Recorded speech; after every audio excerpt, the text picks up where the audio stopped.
Question number 4 of exercise 9.2, given that triangle ABC and DEF are similar with a scale factor of k is equal to 3. If the area of triangle ABC is 50 square centimeter, find the area of triangle DEF. अब students ये बहुत important question है। Important क्यों है?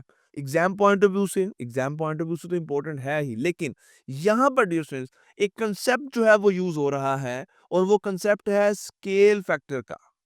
और ये concept अब exercise 9.2 के रिमेनिंग क्वेश्चंस में भी यूज होगा, फिर ये एक्सरसाइज 9.3 के क्वेश्चंस में भी यूज होगा और रिव्यू एक्सरसाइज 9 के क्वेश्चंस में भी स्केल फैक्टर्स का कंसेप्ट जो है वो यूज होने वाला है। सो जब आप क्वेश्चन नंबर 4 को अभी आप मेरे साथ कंप्लीट सोल्व करेंगे तो डियर स्टूडेंट्स स्केल फैक्टर क्या होता है, कैसे यूज करना है, आपको 100% जो है इसकी अंडरस्टैंडिंग डेवलप हो जाएगी। तो मेरे साथ रहिएगा, जरा देखते हैं जी। हम बात कर रहे हैं सिमिलरिटी ऑफ ट्रायंगल्स की या सिमिलरिटी ऑफ फिगर्स की।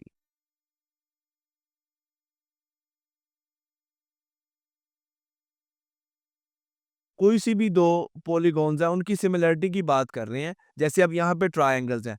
अब क्वेश्चन नंबर इसी एक्सरसाइज के क्वेश्चन नंबर 1 से 3 तक हमने सिमिलरिटी ऑफ पॉलीगॉन्स में देखा कि जो एरियाज हैं उनकी रेशो इक्वल होती है उन्हीं पॉलीगॉन्स की कॉरस्पॉन्डिंग साइड्स की लेंथ की रेशो के स्केयर का। ये बात तो अभी तक सबको क्लियर है, क्योंकि क्वेश्चन नंबर 1 2 3 अगर स्टूडेंट्स आपने किया है तो ये फॉर्मूला तो अब आपको अच्छी तरह याद हो गया कि एरियाज की रेशो इक्वल है कॉरस्पॉन्डिंग साइड्स की रेशो के स्केयर की। Is that clear?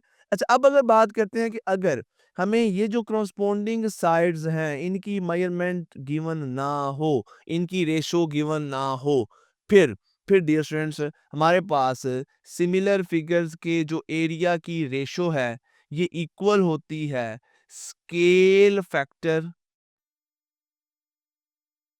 के स्केयर की। अगर तो लेंथ गिवन है तो उनकी रेशो का स्केयर ले लें, लेंथ गिवन नहीं है तो फिर स्केल फैक्टर गिवन होना चाहिए, तो आप क्या ले लेंगे? स्केल फैक्टर का स्केयर ले लेंगे। अब आप कह रहे हैं सर ये तो बात हमें समझ आ गई है, लेंथ गिवन होती थी तो हम लेंथ लेंथ की रेशो का स्केल ले लिया, अब स्केल फैक्टर गिवन है तो एरियाज की रेशो इक्वल हो जाएगी इसी स्केल फैक्टर यानी कि के स्केयर की। लेकिन रुके जरा, मैं अब आपको ये बताता चलूं कि स्केल फैक्टर एक्चुअली होता क्या है। What is scale factor? देखिए दो ट्रायंगल्स हैं, कोई सी दो पॉलीगॉन्स हैं, एक ये ट्रायंगल है और एक डियर फ्रेंड्स हमारे पास ये ट्रायंगल है। सिमिलर तभी होंगी जब उनका साइज क्या होगा? डिफरेंट होगा। होता क्या है, या तो आप देखें अगर हम इस ट्रायंगल से इस ट्रायंगल को कंपेयर करते हैं तो साइज क्या हो रहा है? इंक्रीज हो रहा है, ऐसे ही है। और अगर इस ट्रायंगल से इस ट्रायंगल को अगर हम देखते हैं तो फिर हमारे पास जो साइज क्या हो रहा है डियर स्टूडेंट्स, वो साइज फिर हमारे पास डिक्रीज हो रहा है। अब कितना, हाउ हाउ मच, कितना इंक्रीज हो रहा है या कितना डिक्रीज हो रहा है, ये जो वैल्यू है ये हमें बताते हैं स्केल फैक्टर। यही वैल्यू स्केल फैक्टर होती है। लेट्स सपोज मैं अगर ये कहूं कि ये जो ट्रायंगल है इसका साइज इससे डबल हो गया है, डबल 2 टाइम हो गया, तो के स्केल फैक्टर क्या हो गया? 2 हो गया। अब बात समझ रहे हैं, साइज क्या हो रहा है? इंक्रीज हो रहा है, तो के क्या हो गया? 2 हो गया। या अगर हम डिक्रीज की बात करें तो मैं कहूंगा कि स्मॉल इस ट्रायंगल का जो साइज है वो इससे क्या हो गया है? हाफ हो गया है, 1/2 हो गया है, 1/3 हो गया है, 1/4 हो गया है। बात समझ आ रही है? तो इंक्रीज तो हम वैल्यू लेते हैं 1 से ग्रेटर। याद रखें जब इंक्रीज होगा तो के जो है वो ग्रेटर देन 1 आएगा कि 2 हो गया, डबल हो गया, 3 टाइम हो गया, 4 टाइम हो गया, 5 टाइम हो गया, इंक्रीज हो गया। और डिक्रीज कैसे होगा? डिक्रीज के केस में के की वैल्यू जो है वो हमारे पास डियर स्टूडेंट्स लेस देन 1 आती है। के हमारे पास क्या होता है? लेस देन 1 होता है डिक्रीज के केस में। हम कहते हैं जी 1/2 हाफ रह गया, 1/3 रह गया, 1/4 रह गया, 1/7 रह गया। ये अब आपको बात समझ आ गई है? अब अपने क्वेश्चन की स्टेटमेंट में वापस आए। क्या बताना चाह रहा है? कह रहा है दो ट्रायंगल्स हैं A B C D E, अब दोनों सिमिलर हैं। Okay, scale factor K3 positive value greater than 1 value आ रही है, पॉजिटिव नेगेटिव नहीं। अब greater than value, value positive होगी, ग्रेटर देन 1 होगी या लेस देन 1 होगी। अब ग्रेटर देन 1 आ रही है, साइज के की वैल्यू 3 है स्केल फैक्टर, इट मींस के साइज क्या हुआ है, इंक्रीज हो गया। साइज क्या हो गया डियर स्टूडेंट्स, इंक्रीज। एक ट्राइंगल एबीसी थी, दूसरी डीईएफ है, तो यहाँ पे जब हम इस ट्राइंगल को इसके साथ कंपेयर करेंगे तो इसका साइज क्या हो गया डियर स्टूडेंट्स, फिर इंक्रीज हो गया। तो ये ट्राइंगल क्या है, लार्जर ट्राइंगल है, बड़ी ट्राइंगल है। इस कंसेप्ट को यहाँ पे समझना बहुत ज़्यादा ज़रूरी था। अब सॉल्यूशन की तरफ मूव कर रहे हैं। सो ये मैं तमाम चीज़ें यहाँ से रिमूव कर देता हूँ, और अब जब मैं क्वेश्चन को सोल्व करूँगा तो आप कहेंगे जी सर हमें 100% जो है वो स्केल फैक्टर की अंडरस्टैंडिंग हो गई है। हम लिखते हैं जी हमें वैल्यू गिवन है सबसे पहले तो स्केल फैक्टर की, और स्केल फैक्टर की वैल्यू जब हमने देखी कि ये जो है 3 है, ग्रेटर देन 1 है, इट मीन्स कि हमारे पास अब जो केस हमें बताया जा रहा है वो बताया जा रहा है कि ट्राइंगल का साइज क्या हो रहा है, इंक्रीज हो रहा है, ट्राइंगल लार्ज हो रही है। ओके, एरिया गिवन है, area of triangle ABC, it is 50 square centimeter. We have to find area of triangle DEF. ये हमें फाइंड करना है। मैं आपसे पूछूं कि ये आप मुझे ये बताएं कि ये जो ट्राइंगल का एरिया भी हम फाइंड तो कर लेंगे, लेकिन इसकी जो वैल्यू आएगी क्या ये इस ट्राइंगल से कम आएगी? तो आप कहेंगे नो सर, ये इस ट्राइंगल के एरिया की वैल्यू इससे ज्यादा आनी चाहिए। क्यों? क्योंकि स्केल फैक्टर हमें बता रहा है, ग्रेटर देन 1 वैल्यू हमें बता रही है कि साइज क्या होना चाहिए, इंक्रीज होना चाहिए। अब ये ही बात मैं आपको समझाना चाह रहा था। तो आए अब हम वो रेशो जो है वो यूज कर, वो फॉर्मूला जो है वो रिलेशन यूज कर लेते हैं। वी नो डैट एरियाज की रेशो लेने लगा हूं जी। एरिया ऑफ ट्राइंगल DEF की रेशो हम लेने लगे हैं एरिया ऑफ ट्राइंगल ABC के साथ, और ये रेशो किसकी इक्वल आएगी, स्केल फैक्टर के स्केयर की। बस आखिरी मेरी बात इस क्वेश्चन नंबर 4 में समझ लें।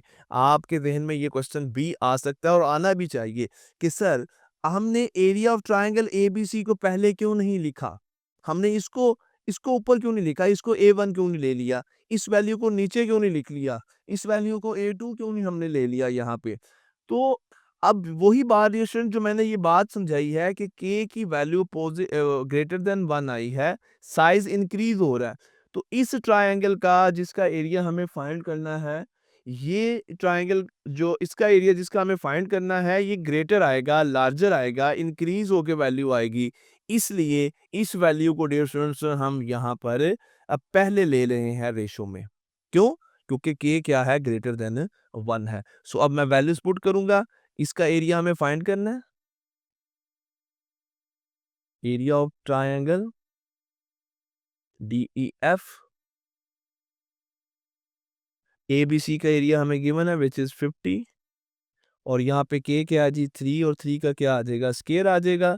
लीजिए सिंपल हमारे पास वैल्यू अब आ गई, एरिया ऑफ ट्राइंगल DEF 3 का स्केयर 9, ये 50 यहाँ पर डिवाइड कर रहे हैं, इस साइड पे आके मल्टीप्लाई हो जाएगा, तो क्या वैल्यू आ जाएगी 450 square centimetre. So dear students अब आप देखें ये जो 450 है ये इस ट्राइंगल का एरिया आ रहा है 450 स्केयर। तो बताएं इस ट्राइंगल से एरिया क्या हो रहा है, इंक्रीज हो रहा है, यानी कि ये ट्राइंगल क्या, और ये हमें किसने बता दिया था, इस स्केल फैक्टर ने बता दिया था।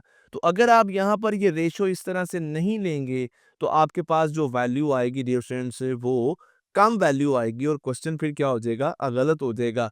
तो इस स्केल फैक्टर पे आपने फोकस करना है कि अगर ग्रेटर देन 1 वाली वैल्यू आ रही है तो इसका मतलब है साइज इंक्रीज होने जा रहा है, और अगर लेस देन 1 वाली वैल्यू आ रही है हमारे पास, के जो है वो लेस देन 1 है, 1/2 है, 1/3 इस तरह की कोई वैल्यू है, तो फिर आपको ज़हन में होना चाहिए कि अब हम जो एरिया निकालने जा रहे हैं उसका साइज जो है वो क्या होने जा रहा है, डिक्रीज होने जा रहा है।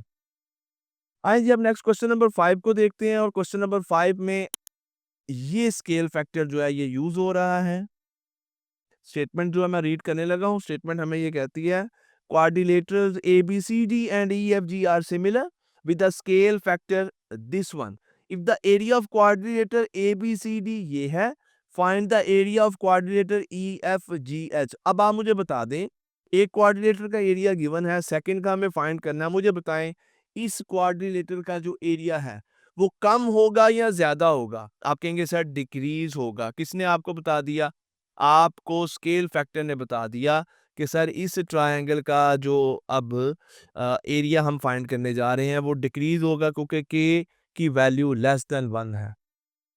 जी, जी, बस यही बात आपको सिखानी थी। सॉल्यूशन अब मैं यहाँ पे स्टार्ट करने लगा हूँ। इन्फॉर्मेशन यहाँ पे क्या गिवन है जी? स्केल फैक्टर गिवन है हमें।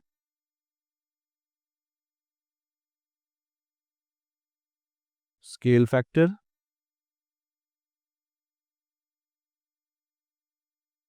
के से रिप्रेजेंट करते हैं 1/4 है। एरिया हमें क्वाड्रिलेटरल का गिवन है, एरिया ऑफ क्वाड्रिलेटरल, इसको मैं लिख लेता हूँ जी, कंप्लीट लिख लेता हूँ। एरिया ऑफ क्वाड्रिलेटरल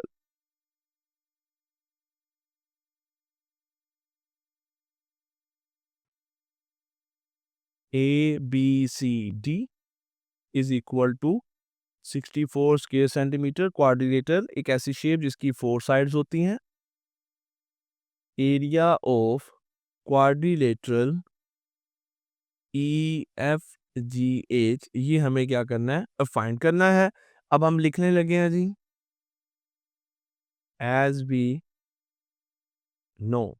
अब दोनों एरियाज में रेशो लेनी है। तो अब डियर स्टूडेंट्स आप जरा मुझे बता दीजिएगा कि अब हम किस क्वाड्रिलेटरल की जो है वैल्यू वो हम ऊपर लिखेंगे और उसकी फिर रेशो लेंगे। तो ऑब्वियसली जिसको फाइंड करना है एरिया ऑफ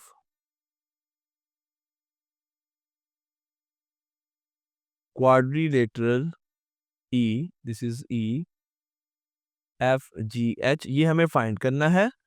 और इसकी हम रेशो ले रहे हैं एरिया ऑफ क्वाड्रिलेटरल ABCD, और ये के स्केयर के इक्वल आ जाएगी।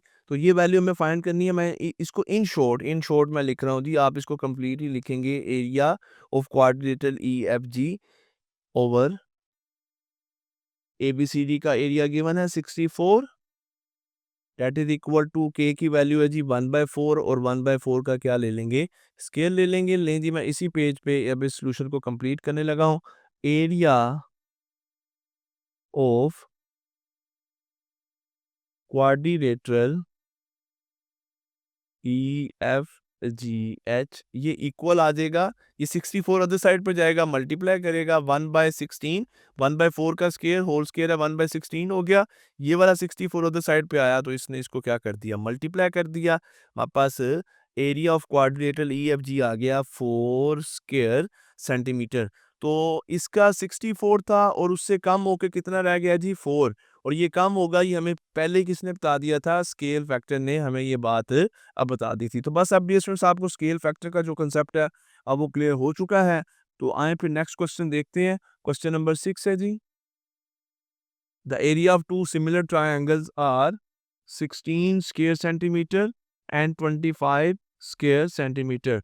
What is the ratio of pair of corresponding sides? ले जी, अब स्केल फैक्टर से बाहर आ गए हैं और रेशो हमें बतानी है करस्पॉन्डिंग साइड्स की। वही कंसेप्ट जो क्वेश्चन नंबर 1, 2, 3 में हम यूज करते आए हैं। सॉल्यूशन स्टार्ट कर रहा हूँ। क्या वैल्यूज गिवन है जी? Here we have area of triangle. यहाँ पे अब नेम अगर गिवन नहीं है तो हम भी ऐसे लिख लेंगे जी, बल्कि फिर हम इसको और ज़रा शॉर्ट लिख लेते हैं। आप लिखने एरिया ऑफ फर्स्ट ट्रायंगल, जिसको हम A1 से डिनोट कर देंगे। ये हमारे पास 16 स्क्वायर सेंटीमीटर है। और area of second triangle A2, जो कि हमारे पास क्या है? 25।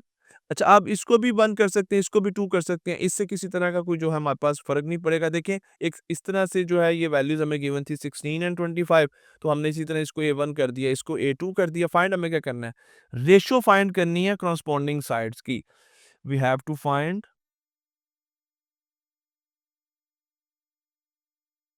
रेशियो। कैसे आएगी जी? ये करस्पॉन्डिंग साइड्स की रेशियो है।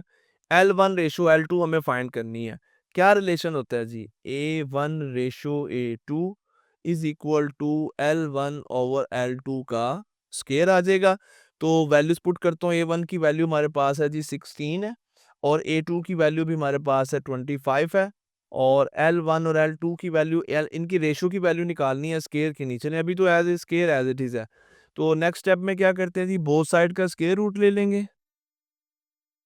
L1/L2 का स्केयर है और 16/25 है, यहाँ पे भी मैंने स्केयर ले लिया, यहाँ पे भी स्केयर ले लिया। L1:L2 इक्वल आ गया 4:5 के। तो यही डियर स्टूडेंट्स हमारे पास क्या है, रिजल्ट है। नेक्स्ट क्वेश्चन नंबर 7 है जी, इस एक्सरसाइज का सेकंड लास्ट क्वेश्चन है, और क्वेश्चन नंबर 7 की स्टेटमेंट कहती है जी, area of two similar triangle this and this, if the base of large triangle is this, find the corresponding base of a smaller triangle. तो अब again ये relation है between the area and the corresponding sides. वो corresponding sides जो हैं किसी भी triangle की हाइट्स हो सकती हैं, किसी फिगर की बेस की लेंथ हो सकती है, हाइट की लेंथ हो सकती है, किसी साइड की लेंथ हो सकती है, बस corresponding साइड्स की लेंथ है। तो फिर हम रिलेशन जो है वो एरिया और corresponding साइड्स के जो रिलेशन है वो यूज करते हैं। सो वैल्यूज जो हमें यहाँ पे गिवन है जी, A1 की वैल्यू गिवन है which is equal to 144 square centimetre, A2 की वैल्यू गिवन है 81 स्क्वायर सेंटीमीटर। अब उसने कहा जी लार्जर जो ट्रायंगल है ना उसका 30 सेंटीमीटर है। अच्छा, लार्जर ट्रायंगल में से फिर अब लार्जर ट्रायंगल की साइड को, हाइट को बेस दी है जी, बेस है, तो L1 से हम इसको अब इसको अब L1 से करें कि L2 से डिनोट करें। तो यहाँ पर हम आते हैं, एरिया किस ट्रायंगल का ज़्यादा है, इसका, ये लार्जर ट्रायंगल है। तो जब लार्जर ट्रायंगल की एरिया को A1 से शो किया है तो लार्जर ट्रायंगल की साइड को भी L1 से ही शो कर देते हैं।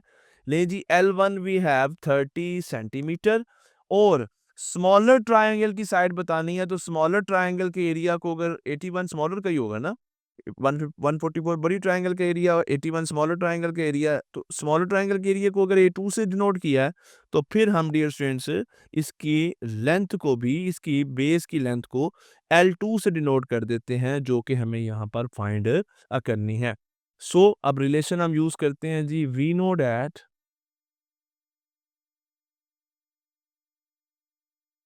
Ratio of areas is equal to square of ratio of their corresponding sides. We have value A1 144, we have value of A2 which is 81 is equal to L1 की value हमारे पास है जी 30, और L2 की value हमें find करनी है। Square यहाँ पे एज इट इज आ जाएगा, ये 144 भी अभी एज इट इज लिखा, 81 भी मैंने एज इट इज लिखा है। 30 का स्केयर ले लें तो 900 आ जाएगा, और L2 का स्केयर अभी ऐसे ही रहने देते हैं। अब यहाँ से अगर L2 की वैल्यू निकालनी है तो L2 का स्केयर इधर आ जाएगा, हमारे पास ये वैल्यूज बन जाएगी 900 मल्टीप्लाई बाय 81 डिवाइडेड बाय 400। सो फिर डियर स्टूडेंट्स इसको ज़रा सिंप्लीफाई कर लें।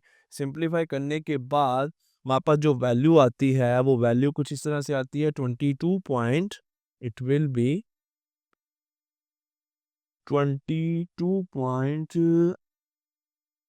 नो डियर स्टूडेंट्स, ये वैल्यू हमारे पास कुछ इस तरह से आएगी। 81 को 9 से मल्टीप्लाई करेंगे, देन वैल्यू हमारे पास आती है जी 919872 729/4। ये L2 के स्केयर की वैल्यू आ रही है, तो यहाँ पे हमें L2 के स्केयर का इधर भी स्केयर रूट ले लेते हैं, और 729/4 इसका भी स्केयर रूट ले लेते हैं, तो देन L2 की वैल्यू हमारे पास आ जाती है जी 22.5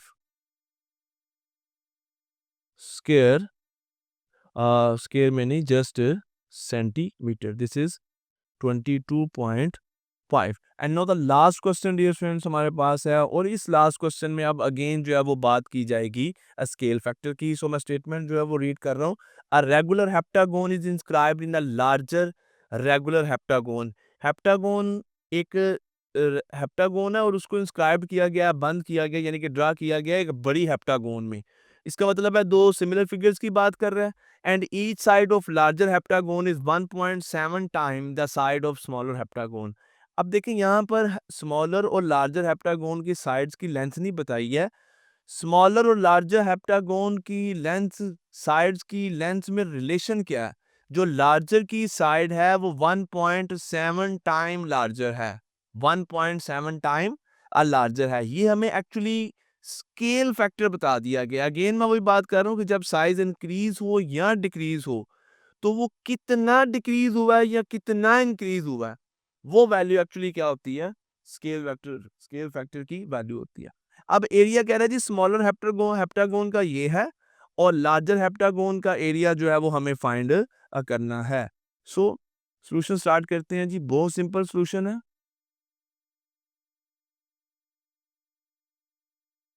late area of larger heptagon,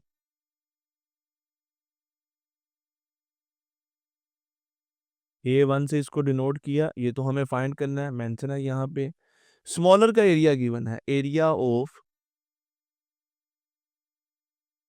smaller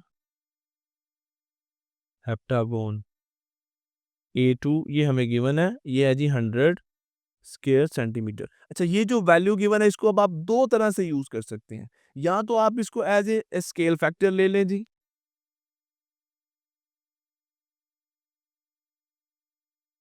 के ले लें, ये क्या है जी 1.7 ऐसे ही है, और इसका कोई यूनिट नहीं होता के का, क्योंकि ये रेशो का रिजल्ट होता है। या फिर डियर स्टूडेंट्स आप इसको ऐसे भी ले सकते हैं, बात को समझिएगा कि अब वो हमें क्या कह रहा है, वो हमें कह रहा है कि ये लार्जर और स्मॉलर के दरमियान ये रिलेशन है। इसका मतलब ये है कि अगर स्मॉलर 1 होगा तो लार्जर हमारे पास क्या होगा, 1.7 हो जाएगी। तो फिर आप इस तरह ये रेशो भी डायरेक्ट लिख सकते हैं कि हमारे पास ये रेशो आएगी, स्मॉलर 1 है, लार्जर क्या है 1.7 है। या आप डायरेक्ट इसको एज ए स्केल फैक्टर ले लेंगे, तब भी आपका जो सॉल्यूशन है वो बिल्कुल करेक्ट ही आएगा। सो अब रेशो लेने लगे हैं जी एरियाज की। A1 ratio A2, A1 ratio A2 is equal to K square. A1 की वैल्यू हमें फाइंड करनी है, A2 की वैल्यू डियर स्टूडेंट्स 100 है, और यहाँ पे 1.7 का हम क्या ले लेंगे जी, स्केयर ले लेंगे। तो 1.7 का स्केयर क्या होता है, 1.7 का स्केयर होता है जी 2.89, और ये 100 यहाँ पे आके कुछ इस तरह से मल्टीप्लाई हो जाएगा, और A1 की वैल्यू आ जाएगी 289 स्केयर सेंटीमीटर। और ये 289 लार्जर हेप्टागोन थी, और लार्जर हेप्टागोन का जो एरिया है वो स्मॉलर से क्या आना चाहिए, ज्यादा आना चाहिए, और वो ज्यादा ही आया है। इसके साथ आपकी एक्सरसाइज 9.2 कंप्लीट हुई।